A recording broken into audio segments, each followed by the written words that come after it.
Good morning. Good morning. So the title of my talk today is We Actually Can Get There from Here. Right? Right. Okay. I got the right title up there. Good. All right. So our theme this month for the Center for Spiritual Living in Modesto is The Heat is On. How many of you have felt the heat on out there? Yeah, it's been a pretty warm August so far. Not as bad as July, but we're maintaining that 90-degree weather, which is kind of nice. And what we're doing here in Modesto is we're deepening into the ideas of blueprinting, bridging, and building the life that is our answer to the divine invitation. And that was why I had Suzanne read the Oriah Mountain Dreamers invitation. The life that is our answer to the divine invitation is the life of our divinely inspired dreams. You all know that you don't have those dreams unless there's a way to achieve them, right? Spirit gives us the dreams that we are meant to achieve. So you've all heard this phrase before. Well, you can't get there from here, right? We all heard that before. And today I'm going to suggest that you actually can. You actually can get there from here. And before digging into this idea, I want to be sure that we realize that spiritually speaking, there really isn't a here and a there. We all know this, right? It's all one. And in the all one, there isn't time, there isn't space, there isn't distance. It just all is. We created time, space, and distance so that we could keep track of things. And in our humanness, it's a whole human phenomenon. But we know that it is all one. But in our world of human experience, we can feel the contrast between where we are and where we want to go. Rich and I plan to take a trip in October to one of the places that's been on our bucket list for at least 20 years, and that's Tombstone, Arizona. And, I know that right here and right now that I'm here in Modesto, and I'm having this experience, and I'm not there in Tombstone having whatever experience is, a shoot out at the OK Corral or whatever it is we're going to see there, walking into saloons. I have no idea, but I'm really excited to find out. I'm really excited to go there and find out what will be there. And in 2 months, about 2 months or so, and several hours in the car, but it's a new car, so it's okay, we'll be there in Tombstone. And it's just going to be wonderful experiencing whatever it is we're experiencing there. And I won't be here in Modesto, okay? So physically, we know that there's a here and a there, but spiritually, there isn't. Are we all clear? Okay, good. Glad we cleared that up. So, again, the common phrase is you can't get there from here.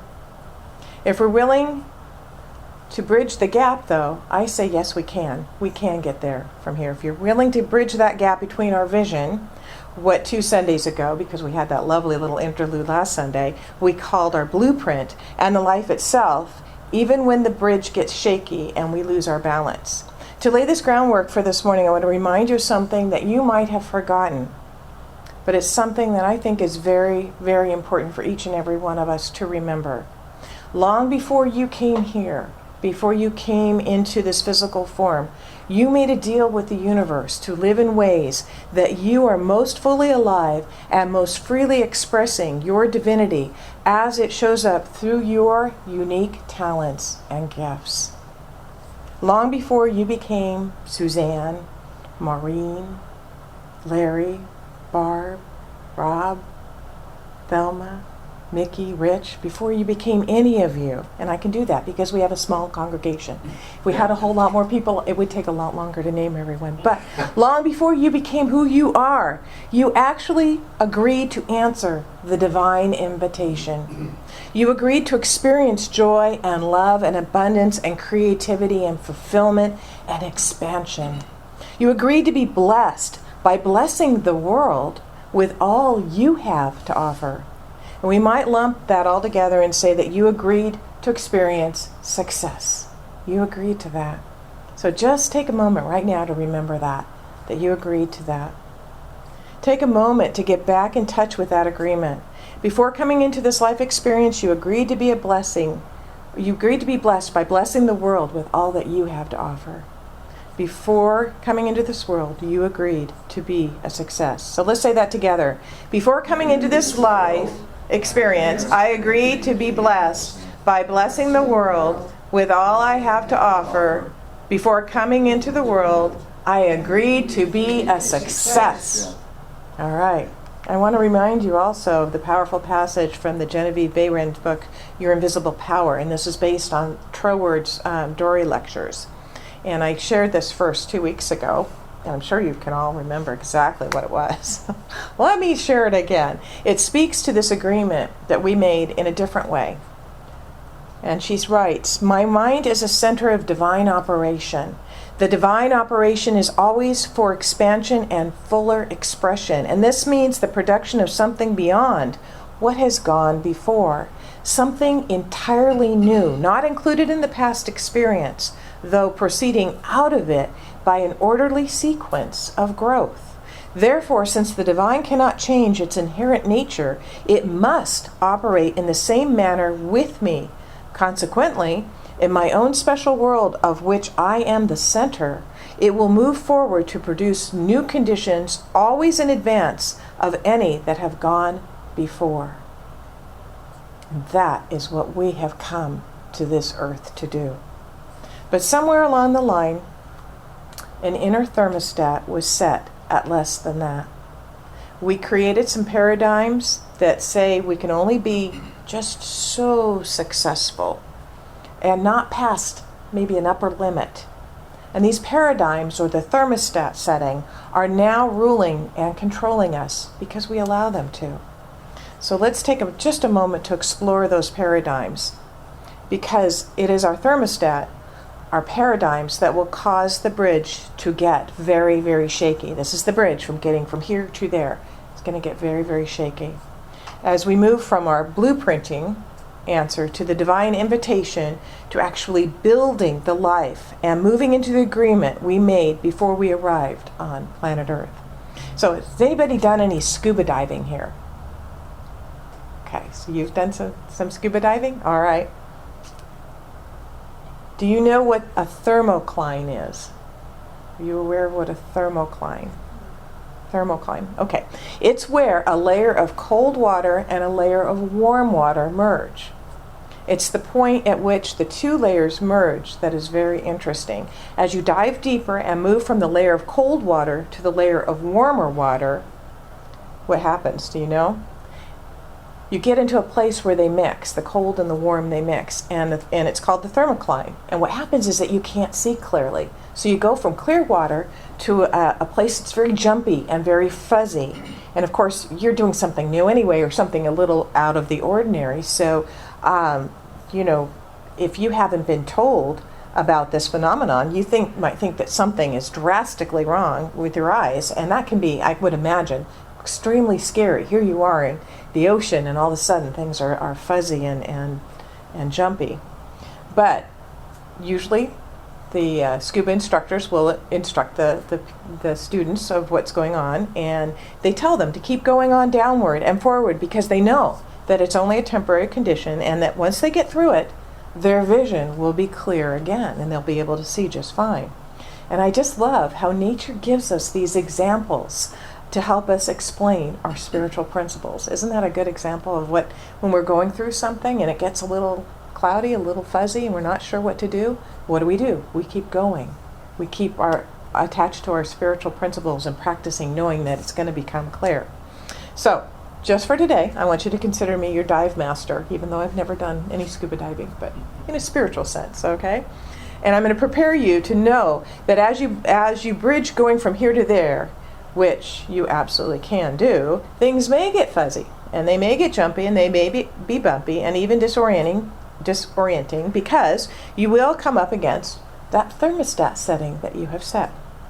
And if some of this sounds a little familiar, it is because I did a talk based on the book, which I pulled some of that out of there because it supported this. And we talked about the paradigms and the thermostats settings. And so this is all based on what author Gay Hendricks in his great book, The Big Leap, calls our upper limits. And we have an extra book if anyone's interested in borrowing that and reading it. It's just a good book.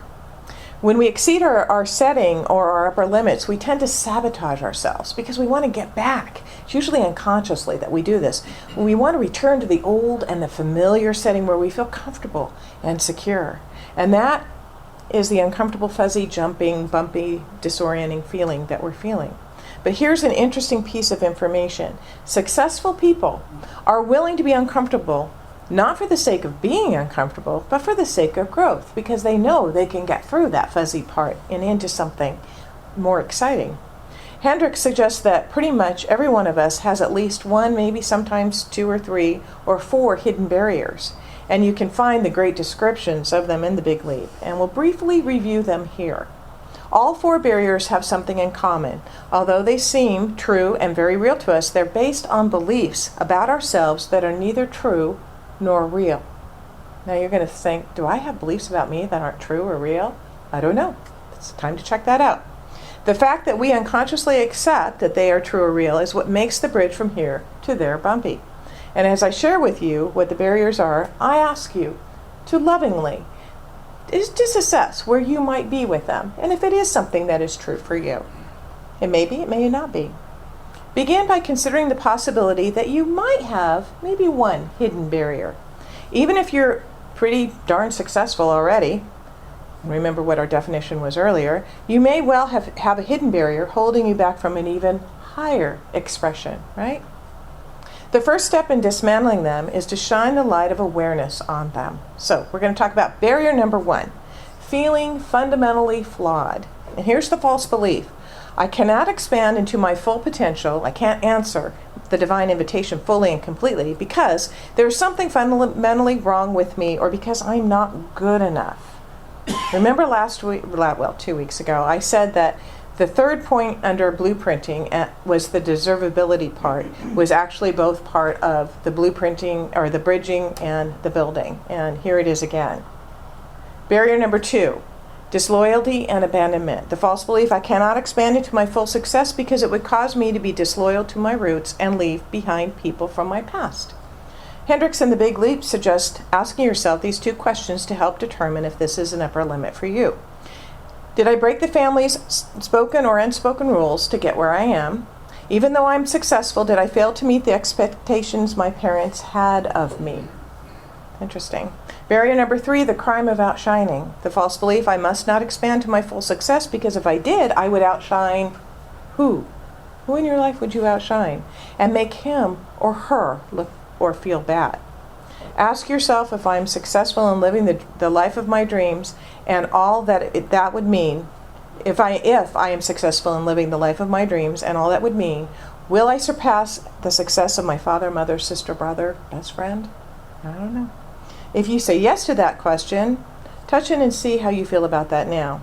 That will give you a clue to whether this is an upper limit for you or not. And finally, barrier number 4, believing that more success brings a bigger burden. The false belief, I can't expand to my highest potential because I'll be an even bigger burden than I am now, or I will be more burdened. And here they are again. I cannot live the life I have blueprinted because there's something fundamentally wrong with me. I'm not good enough. It would cause me to leave behind people of my past. I would outshine someone, and or I'll be an even bigger burden than I am now, or I will feel more burdened. Okay, so as our upper limits become clear, they move into our conscious awareness. What do we do? What do we do when we become conscious of these barriers? We move forward anyway. It's said we should all learn from the mistakes of others because we can't possibly make them all ourselves, although I know I try. I prefer we should learn from the experiences of others so that we don't have to have them. That makes sense too. Have you ever had that feeling when things are going perfect and then the thought comes, this is too good to be true? Wow, everything's going so smoothly. I wonder when that other shoe is going to drop. Whew. I bet if you think about it for a minute or two, you'll connect the dots between a setback you had with an upper limit belief, when maybe things were going really good and a belief just popped in there and brought you back. The question is, what am I, what are we going to do about it now? Retreat or continue to move forward? Eric Butterworth in Spiritual Economics said we have erroneously thought of success as getting there. Well, actually, success is earning the right to be there. Isn't that interesting? There's no there to get to. Have you ever thought, boy, if I just get that new car, if I just get that new job, then I'll be happy. But what happens when you get there? There's always something beyond that, right? There's always another car that looks even better. There's always another destination you want to go to. There's always more, and that's what growth is all about. And earning means learning. Setbacks, even failures, are an important part of that learning. When we learn from them and keep going, we get across the bridge. When we don't, we run back to the safe, familiar ground of life that we know. But our dreams don't live on the safe, familiar ground. They live across that bridge. So, here's what I have learned. We must see and acknowledge the upper limit without judgment, and we must be willing to repattern those paradigms, dismantle those upper limits through intentional, conscious, internal, and external work. We'll get to some of the tools to do that next week, because I love the tools. Those are what actually gives us a practice each and every day to do. And so we'll talk about what the tools are to do that next week.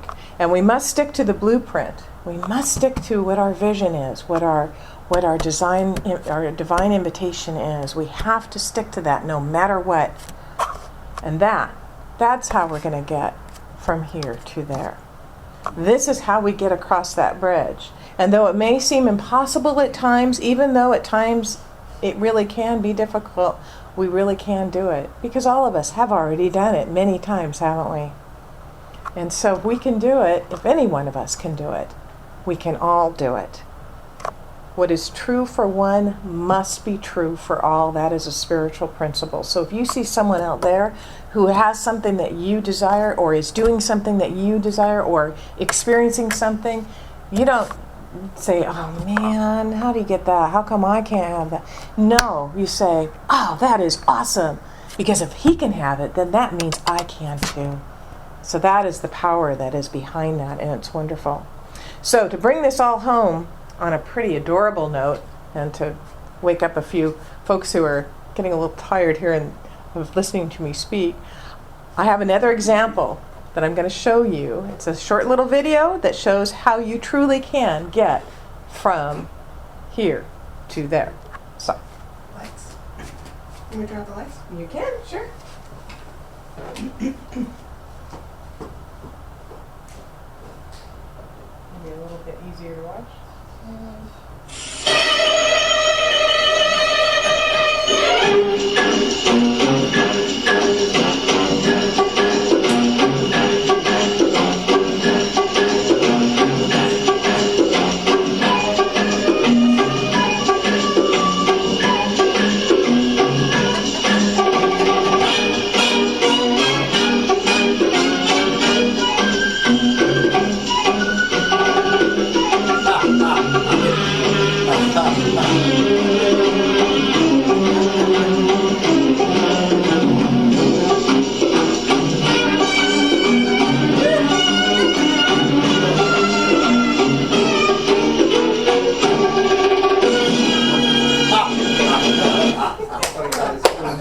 That was great.